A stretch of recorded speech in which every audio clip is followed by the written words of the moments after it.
muammolar 2 yil oldin qulog'imda, chap qulog'im pardasi teshilgan. Mani asosan qulog'imni ichki ovozlari nisbatan ancha shovqin bo'ladi, shunga o'xshab. Unda adenoidi bor edi.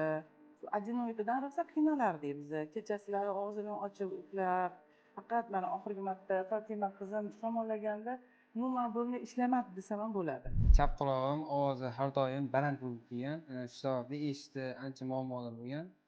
Bu tekshirish 2 yil oldin bo'lgani sababli 2 yil ancha qiynaldim.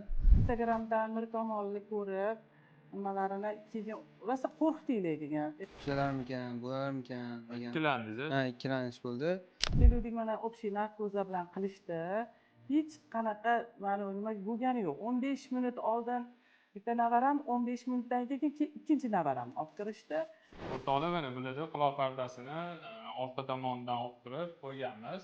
Quloq pardasining operatsiyasi mikroskopda bo'ladi. Pardangizni qo'ydik, mana operatsiya bo'ldingiz. Inshaalloh sekin-sekin qaytdi. Ishonchim qaytdi.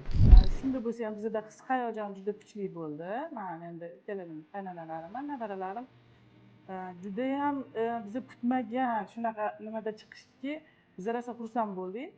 Mana nevaralarim ham yaxshi tomonga o'zgarishdi, shunaqa xursand, o'ynab, kulib yurishibdi.